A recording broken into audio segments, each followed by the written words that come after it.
Welcome to the High Rise podcast, presented by Headset, the leading data and analytics company for the cannabis industry.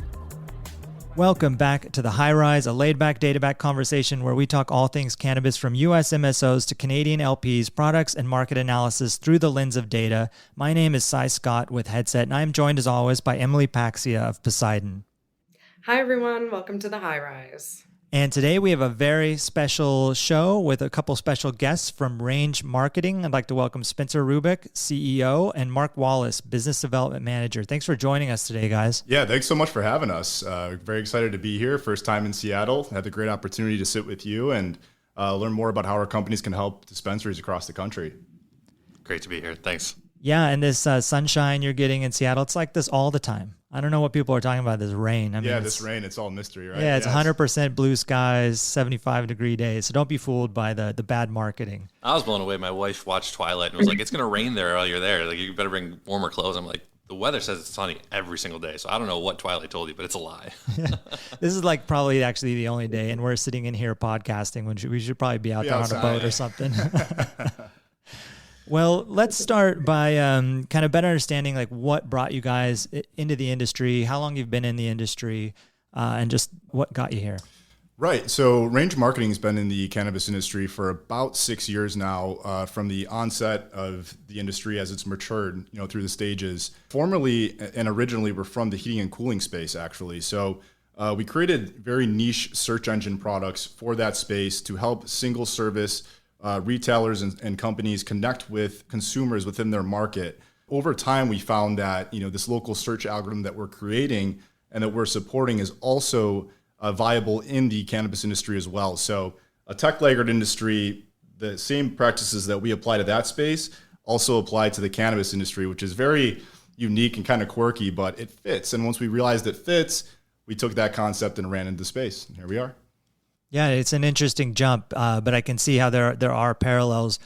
Are you always looking for new categories to go into? Or did cannabis come around and you thought, hey, this looks like a perfect fit once you saw it? It's a very specific approach, what we do. The practice itself being so niche, everything that you do from content to understanding the industry, it takes a lot of front load of work. So we're very specific when we go to new spaces, and cannabis was prepared for before we jumped in. It's not like we could pick up our toys and go right to the dentistry space, right? Or another parallel industry that has local service needs. So it was very strategic. Yeah, makes sense. Yeah. Have you found it met your expectations? I think it constantly exceeds them. It's definitely a whirlwind, as we know in the market, and knowing how we came into it. And I mean, he's too prideful to say, but Spencer comes from the M&A space with mergers, acquisitions, being a business broker himself, having a family legacy of business brokers, and how they were able to acquire Range Marketing years ago and see that this algorithm for hundreds and hundreds of dealers across the country within the HVAC realm, and this algorithmic technology that the founders created applied to, we had 2 legacy dispensaries. So they spent the time, him and the other owners, auditing the technology, how it affects dispensaries, how it's impacting their sales and their basically impact in their local markets. And they saw how effective it was. And they said, well, let's build this as a specialized niche. Let's go all in this market that we each have our own reasons for caring about and having a real passion for. And let's double down on this, build out a content writing team, build out an SEO analyst team, an entire staff that is SEO experts and knows the industry and understands the industry, and build an entire campaign around that for our clients. Yeah, makes a lot of sense. And before we get into more into the industry and kind of the meat of the conversation, you guys are from Buffalo, or you're based in Buffalo, New York. That's correct. Emily, apparently you are also from Buffalo. Apparently, yes. We have quite a bit of Buffalo love in this industry. It's pretty great. We have Carson from Vanks is from Buffalo. Did you guys ever meet Carson? Yeah, several times. It's almost like Buffalo has this entrepreneurial spirit that just must linger in the winter when we're covered in snow and we just can't wait to get out. So yeah, just Buffalo across the country. We're here in the cannabis space, loving it. So coming into the cannabis industry, do you think is it underserved, the type of business that you provide, like services for search engine optimization, things like that? Did you find that it was pretty wide open when you got in, or are there a lot of groups doing similar things to Range?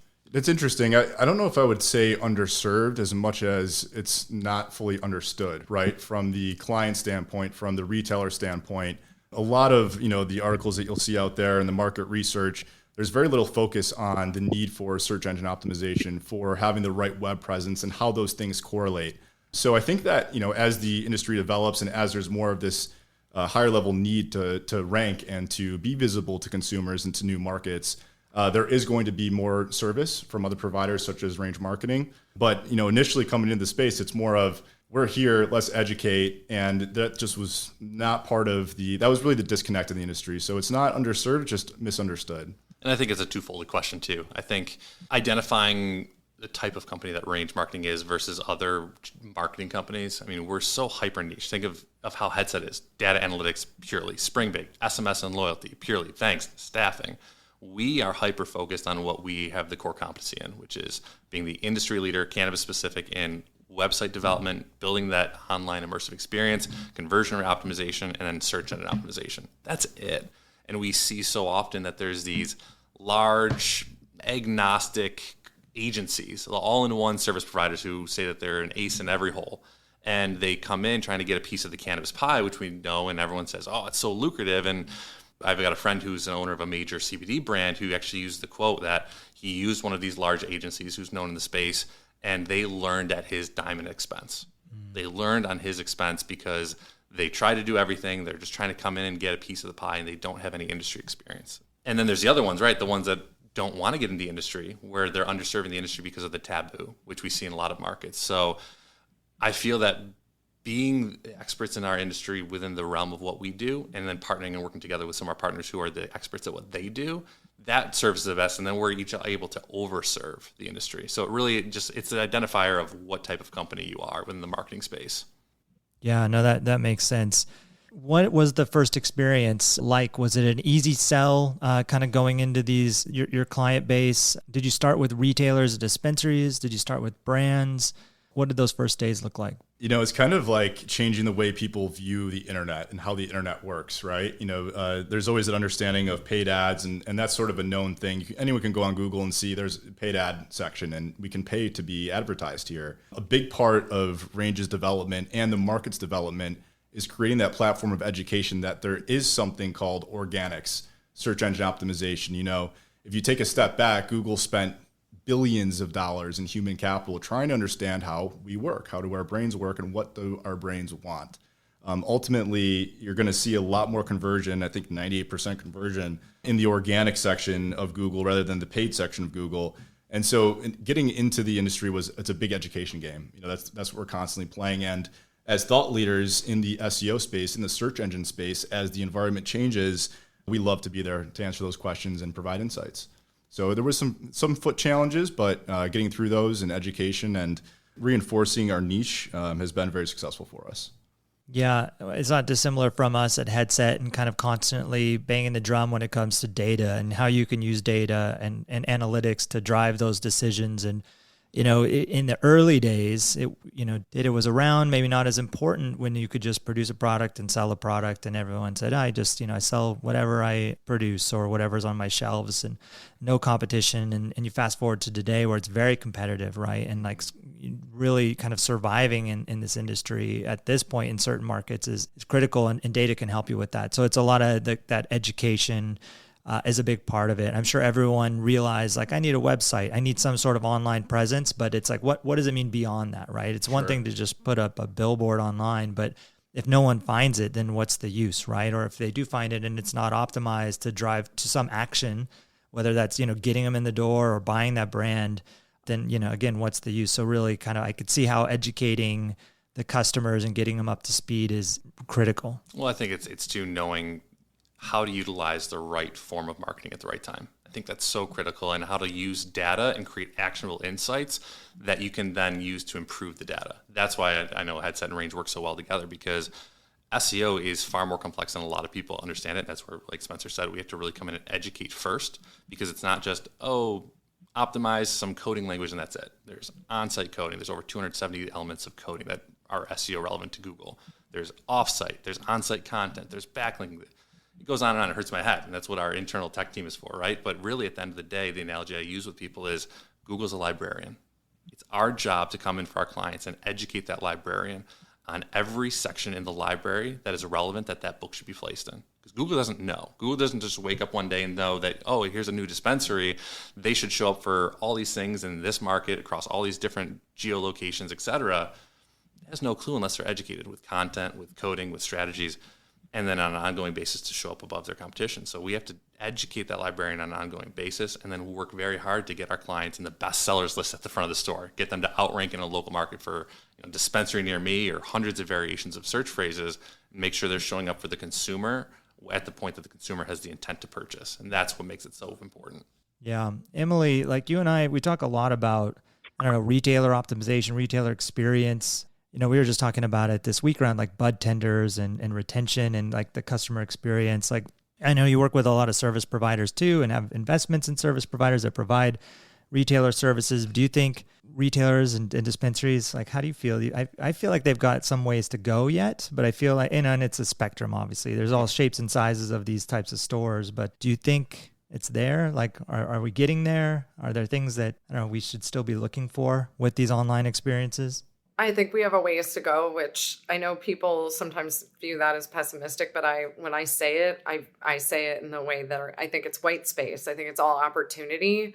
Wherever I see something that I don't think is optimized, I think there's a lot of ways that you can get really creative. And I'm curious to hear a little bit about, who do you think is doing a really good job in the space?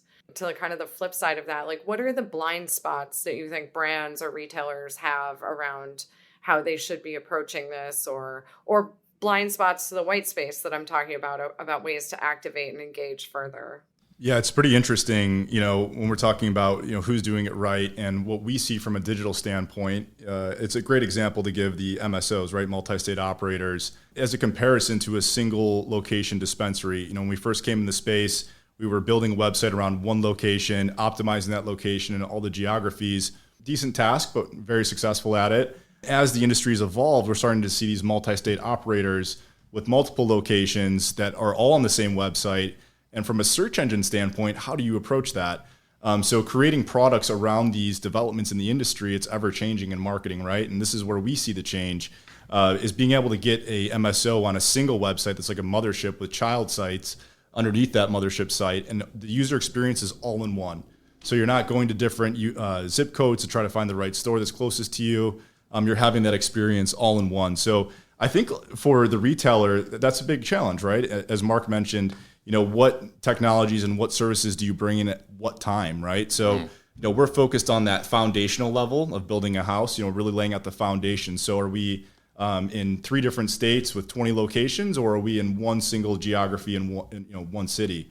Having that foundation in place, I think, is a big challenge, and that's part of our consultative efforts when we first approach a dispensary and begin communication, to set that foundation so that the further development of the house can be done correctly. Yeah, and I would say someone who does it very well, just to lay it out, and I was just with them about 3 weeks ago in Michigan, is one of our, actually, a mutual client of ours, New Standard out in Michigan. They've got, I think, 9 locations now across Michigan. I got to meet with Max and meet with Skylar, the head of their marketing, and obviously, we've built out an entire new platform for them based on the enterprise model, this immersive experience. So a consumer is driven to a site that is based on their local location. You don't have to do the zip code anymore. It's not drop downs and trying to find the location, figuring out how to get back to the homepage. It's a unique experience based on your market. But from a cultural perspective, Emily, New Standard emulate something that you actually mentioned on one of your previous episodes, where they see across a market that's struggling. We all know Michigan's struggling a lot right now. And there's this, what he called a race to the bottom. Everyone's trying to undercut each other with pricing and come in at the lowest pricing. And Emily, you mentioned on one of your podcasts, I think your quote was, the moment that you give into that perspective and you become known as the bargain brand, you can never come back from that. And I think that's such a powerful statement, because when you stay true to, no, this is who I am, I'm going to focus on smart marketing strategies that are trackable and measurable with data, that I know what the ROI is, I know what the key performance indicators are, and then I'm going to stick to creating an immersive experience, staying ahead of the curve. I mean, they want to have bi-weekly calls with us, which we were all for, to be proactive with our campaign strategies, proactive with our content around looking at headset data, using headset data to say, okay, here are the brands that are selling the best. Let's build content around that. Here is some events that are coming up that we want to focus on. Let's really double down on that and build out this environment that will allow for more traffic, more quality conversion, and a better user experience. So I think, to your point, Emily, it's just the ones who know, like Spencer said, doing the right marketing at the right times and measurable and trackable marketing, and have the right tech stack in place to really set themselves up for success even when markets dip and go through their different phases. Yeah, it's great. I was going to ask that, like, what are their biggest challenges out there in the sense of, is it, driving more customers to their door? Is it making sure that they stay well positioned, in a market that may be seeing some of that price pressure, that race to the bottom, and staying ahead of that kind of noise? Is it a mix of all of those things? What we directly impact on that every retailer, whether they're a one-shop mom and pop to the big MSOs who are across multiple states and have hundreds of locations, is visibility and traffic, right? Being able to get the visibility on their storefronts in each local market and compete with their local competition to get consumers, whether they're first-time consumers, whether they're tourist traffic, or lifelong users who've lived there forever and maybe want to try something new. How do you drive them to your store versus your competition down the road, down the block? Obviously, some markets are more spread out, some are more dense, like Denver. So knowing that and being able to adhere to that market, I think you have to be ever changing. You have to be on top of the game, utilizing the right technology and the right creative marketing strategies to really drive consumers to you. And what we like to focus on is making sure that we're using data and using consumer insights so that we know that when we're driving someone at the top of the buyer's journey, who is maybe just looking for educational content, we develop that content. We develop Google's understanding that our client should show up for what terpene profile is best to help me sleep at night, or what's the difference between indica and sativa. If you're searching from downtown Seattle for that search phrase, and Uncle Ike's shows up first, and you're able to gather and embrace this content, then Uncle Ike's becomes a trusted educational resource. And as you move closer down that buyer's journey and get to the point where you have the intent to purchase, you already trust them because they've already been found for the things in the content that someone was searching for.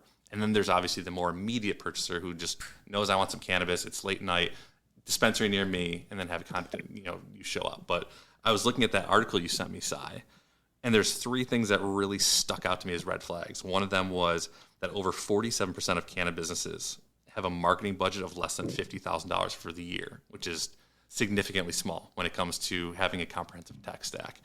The other was that only 12% of cannabis businesses answered that they felt very confident in their ability to track and understand key performance indicators related to the digital marketing campaigns. That's a very low percentage who even understands what's performing well and why. And then the final one was that 58% of cannabis businesses said that they had researched or used any data at all. They'd never used anything to understand their buyer persona, demographics, or who their target audience is. So that's really that hindrance, right? That education of what do we do and how do we use an understanding of data to further reach our client basis. And I think Mark hit that pretty well. If you have a $50,000 budget as a dispensary and you're basing your marketing decisions off of that budget, what are the things that you can do and do them right to set yourself up for long-term success? So I think as a challenge, as a retailer, it's like, okay, where are we going to spend this money? I want to do all these different things within our tech stack. What's going to set us up for long-term success? So I think making those decisions is not only vital, but it's a challenge, right? Like, should we put all the eggs in this basket, or how do we spread it around? So I think, I know it's what you're saying. That's a large challenge, and having the right partners that can work together to try to fit that box is a great success if you can do it. Yeah, it really shows that brands are either misusing the resources that they have, that typically perform well or provide the highest ROI that's trackable, or simply that if you aren't using the data, you're blind. You don't have an understanding of your market, and you're not going to be successful. It evolves, right, as the market opens and continues on. Like, I think there's a lot of messaging that can be done, just like, for example, New Jersey just opened. And so it's the first time people are interacting with a retail store and brands right in their backyard. And so there are different things that you might be talking about in that particular moment. Like, for example, I'm here in Chicago and my life revolves around terpenes when I'm shopping in San Francisco. Out here, right, so far, the stores I've noted, it's much more a sativa indica conversation. And so to your point about like, so what is the market looking for in that market? Like, where are they along the curve of education around what cannabis is and how you can experience it? Do people even know to look for beverages, or in some markets where there's limitations on the form factors, you can have like New Jersey still is like lozenges and instead of like hard candies and gummies and things like that.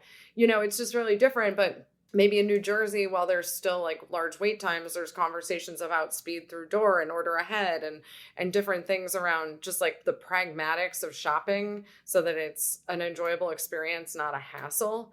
It's almost like we're building Maslow's needs. I don't know if you guys are familiar. Bear with me in my psychology background, but it's like you got to get the fundamentals first, and then you go up the pyramid to like the higher end things where you can talk about terpenes or you can talk about like the taste of something. And so I think it's an evolving thing. And yeah, the budgets, this is the number one reason that I've had such concern around investing into quote unquote brands in the industry. And the reason I say that is I think we're still so early on the brand arc, but I do not think that a lot of the pro formas, a lot of the budgets, a lot of models that I see, I just don't think there's enough built in for the actual cost around communications and marketing and experiential marketing that has to go into building brand and engaging consumers and then keeping them engaged. Because that's where I'm going next, is like the other piece of it is you get them into your door one time, what can happen within the four walls of that door or that experience so that they're coming back, that they're choosing you over the other one. So, again, just being here in Chicago, I threw up Google Maps and typed in cannabis store, whatever, dispensary. And there are quite a few. I mean, even though Illinois has too few dispensaries, there are quite a few within the city limits of Chicago. So trying to decide which one you go with is kind of an interesting experience. I'll say this, I know now after having spent time in these doors, which ones I would go to. Like I would go out of my way to go to certain doors instead of others because of the in-store experience. So I know that was kind of all over the place, but those are a lot of I think it's like so far from a silver bullet at this moment and really market dependent and where the market is in its life stage. Like in California, you can talk about super complex things about products. That's interesting that you mentioned where to go after going into the stores and having that in-store experience, and you found these stores online with like a search. Is there... Yeah. It does feel like a bit of a gap, right? Where you hear a lot about retailers and dispensaries, talking about their in-store experience, and they spend a lot of time on the flow of the customer through there, how they educate the customer, and be those thought leaders to some of those queries that you were mentioning there, Mark, about just helping consumers understand, once you're in the store. Right. But I do feel like, Emily, that it's like maybe a missed opportunity. I mean, it's great that you're out there in Chicago right now having that experience as kind of a person new to the neighborhood trying to navigate it. Do you think that there is an opportunity for those same retailers to bring more of that into their online presence where you kind of get a sense before you walk through the doors what it's going to be? Are they just too independent? You're going to ultimately have to go experience it for yourself. Sai, I think you're hitting it right on the head, and where these guys live is right, where you can bridge that gap so that you can leverage different platforms or, the way you can have a visual representation. I mean, if you look at, what non-cannabis retailers do to try to create a cohesive experience from the digital into the actual retail brick and mortar, it's a pretty seamless arc. I don't know that we necessarily have seen that in cannabis. Now, to be fair to the cannabis operators, it's really difficult from every aspect of the business. Maybe that's what they want to happen, but they're just not there yet. So they've got to kind of build the bridge while you're crossing it, kind of a thing. But I just wanted to circle back quickly on the discounting thing, because I'm glad you brought that up, because I was just reading the prior CEO of Gap and J. Crew, Mickey Drexler, was just talking about how he's never in his professional career seen so much discounting in fashion retail as what's been going on recently. And he's very worried about how that whole market is going to come back from it. So I was like, ooh, something for us to all remember in cannabis is like, it's very hard to come back from being a discounting industry, but also discounting brands, because people then just get conditioned to wait. So it's just interesting. It is. And I think one thing too that you are setting yourself up for is there's the markets, Oklahoma is a great example where it's so oversaturated. There's just a dispensary in every corner, and everyone's just kind of not set up for success from a marketing standpoint, or even just from the way the market is set up and the way they gave out licenses. But a market like Michigan, where they're trying to undercut each other, and you've got, for the most part, some great dispensaries with great, to Emily's point, immersive experiences when you walk in the door, and hopefully great immersive experiences on their website too. Merging those two between digital and reality.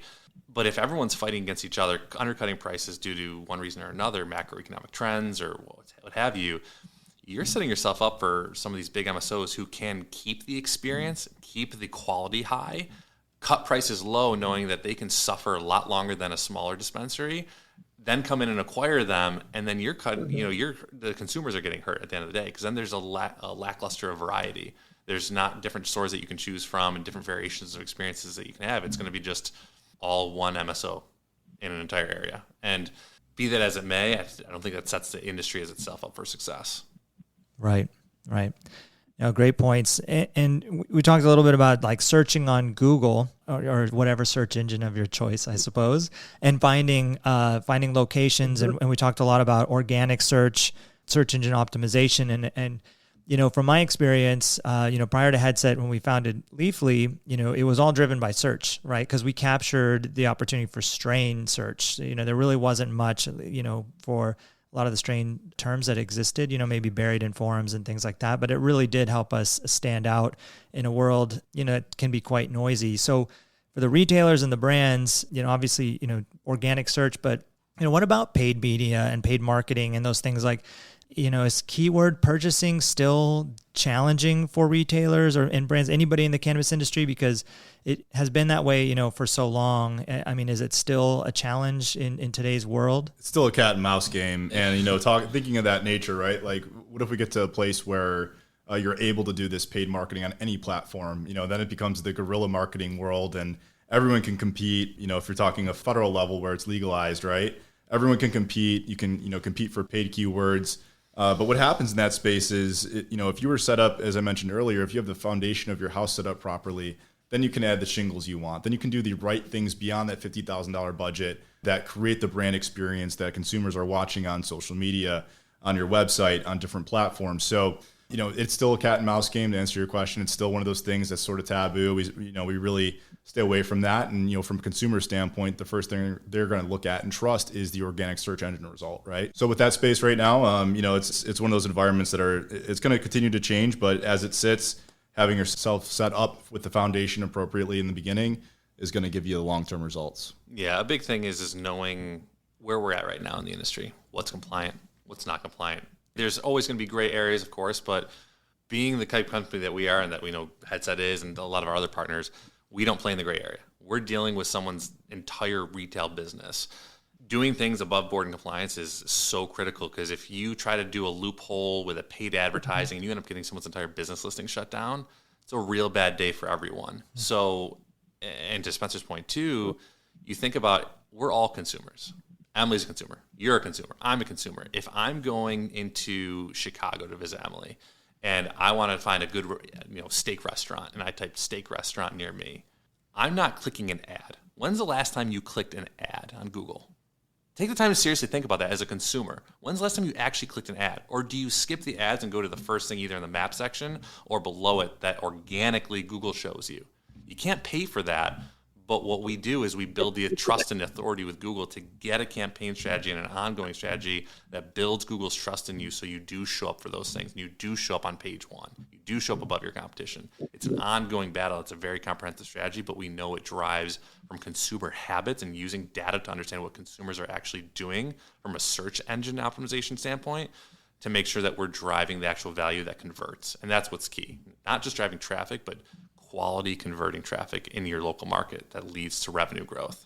That's what it's all about. Yeah. Doing it right it right the whole time, right? Sure. And that's key for sure. I mean, in long ago, before my foray here into the cannabis industry, I was in the automotive space for digital. And I remember BMW, back in early Google days, BMW had a whole bunch of text on their homepage that was the same color as the background. as a way for Google to crawl like a whole bunch of words. They hide the text. They hide you the can't text. see it, yeah. Yeah, I mean, this is, 15 years ago. This was a trick, right?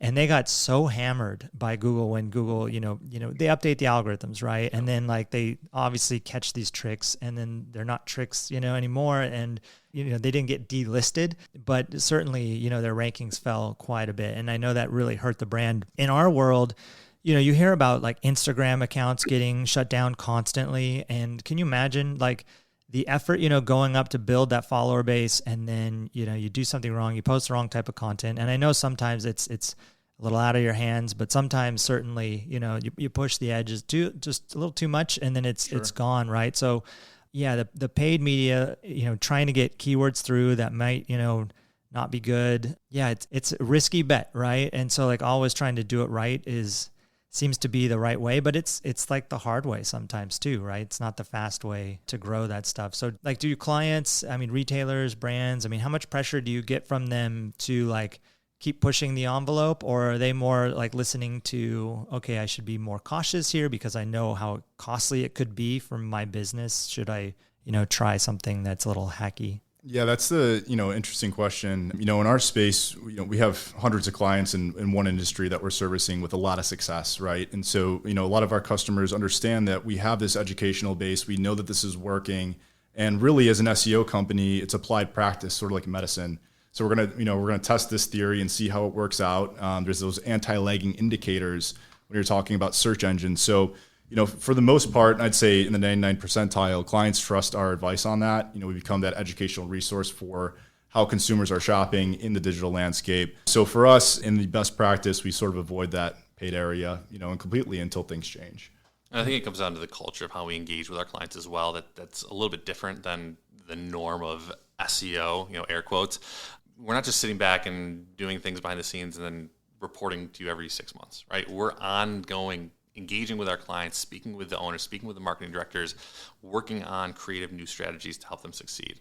Because everything that we do, at least, is around creating that online immersive experience that pairs with what people are experiencing in store. Because we know a lot of times, A, it's the first impression people have of your company, and B, e-commerce revenue drives such a significant portion of a dispensary's business.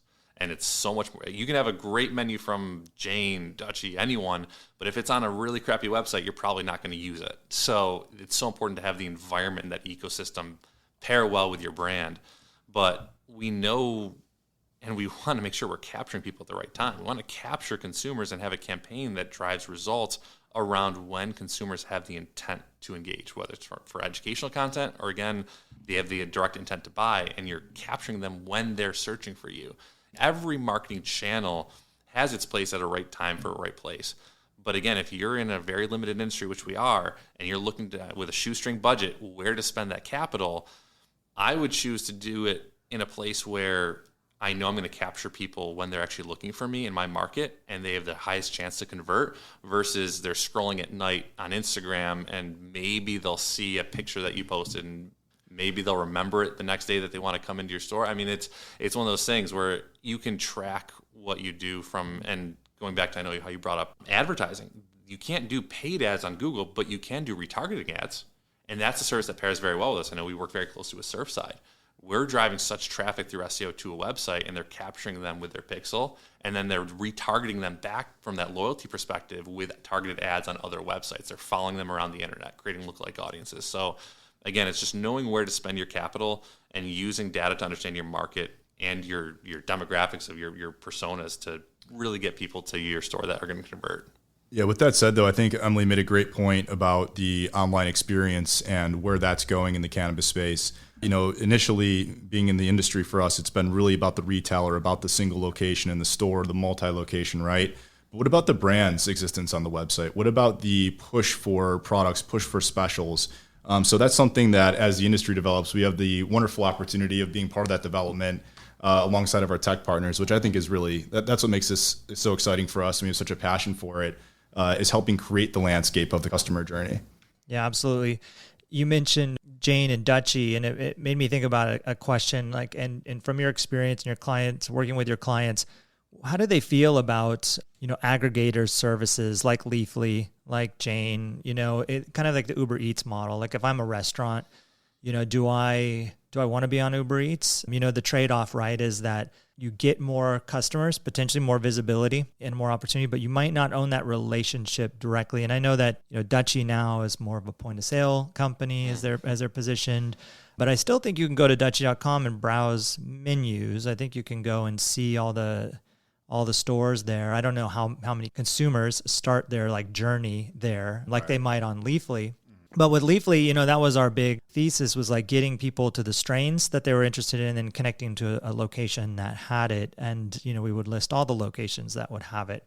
And, we had that relationship with that consumer. If I was a retailer, I feel like I'd want that consumer and I'd want that relationship. And maybe it's a little different than the Uber Eats analogy kind of falls apart when you think about you actually have to go into the store. For the most part, right? There's delivery in certain markets, but you have to go into the store and experience it. So if I was it's like ordering pickup, I guess. And how good was my pickup experience for that food? Is that good enough for me to just go back directly to that store? So does that come up with your clients? Do they think about that relationship with the customer? Are they getting there? What I've seen for the most part is obviously they have those abilities on Jane's website or what. But the core value is the integratable menus, because to Emily's point, people don't want a pot dealer with a doorknob. For the most part, people don't want the Walmart of weed. They want some kind of an experience that they can feel something towards, right?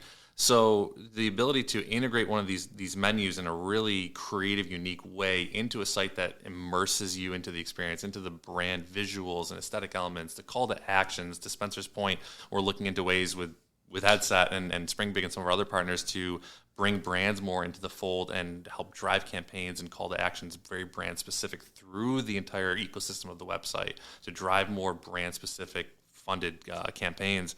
It creates a better experience. I don't want to go from, as a consumer, search for what I'm looking for, go to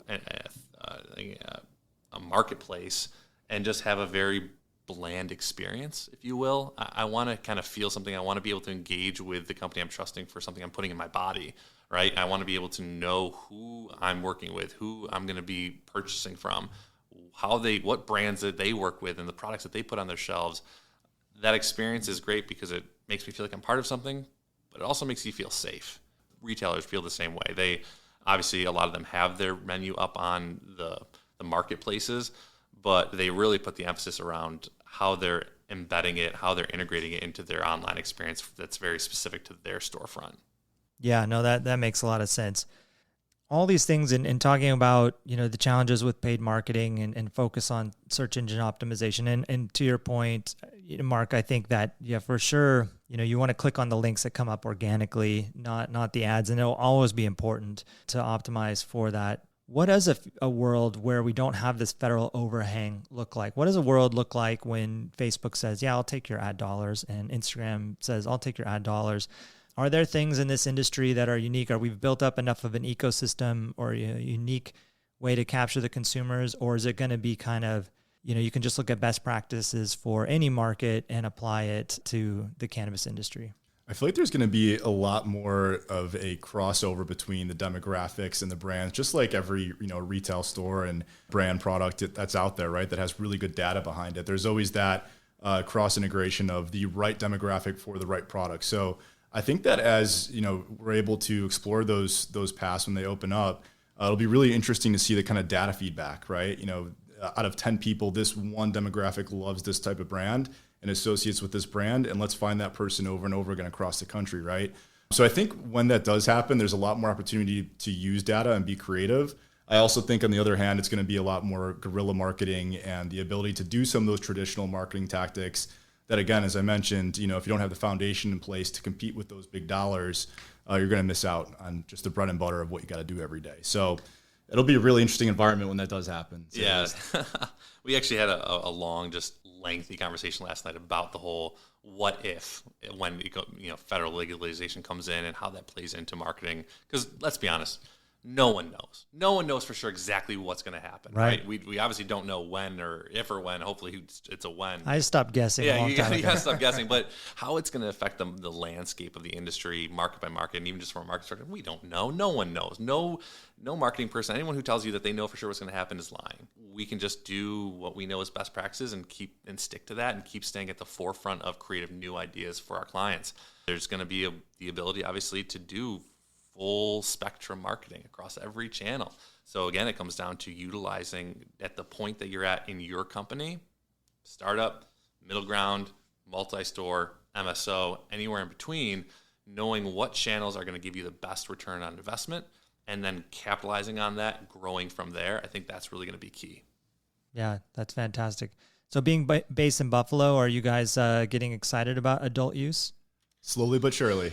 Yeah. It's another one of, we don't know when the first retail locations are going to pop up, but it's fun with, and I'm sure, Emily, you're impacting and trying to come in as a thought leader in the space. I know Carson with Vanks, we actually were just with her Buffalo-based team that she just launched here for a little panel with a law firm that's helping with legalization, some of the licensing process, and we're going to actually be on a panel with, you've got Tyler, your director of business, is going to be speaking on that as well, that Headset, Spring Big, and Range are going to be featured on. It's nice being a company that's been in the industry for a while, because we can come back, see best practices as well as shortfalls in a lot of these other markets that are matured, as well as some of the ones that are opening up and having their turbulences, if you will. And we can help be an educational resource, help guide Buffalo, help guide New York as a whole on what we see and how we can learn from the mistakes of our ancestor markets and really come in and make it a strong market, because I think it's got a lot of potential. Yeah, I love it. I feel like they should give you guys the keys to the city after legalization, because I think you guys are really going to help accelerate everything there. Well, the good news is we're there. We're having fun. We're getting the word out. We're trying to educate in our markets and all the new markets that are opening up. So it's never been a better time to be from New York State, but it's development. It takes time. Yeah, never been a better time to be in the cannabis industry either. Well, we really enjoy working with you guys, and it's always great to work with like-minded companies that kind of continue to push this industry forward and continue to educate, the space. And I think, this industry needs it, obviously, and all the things we can bring to it. So thanks for, joining us today. Great to learn a bit more about everything you guys do and how you see the world. Where can our listeners find you online? rangemarketing.com. Very easy. And with your search engine optimization, I'm sure I just search range marketing. You're right there. Yeah, you don't even have to type in the full word. There we go.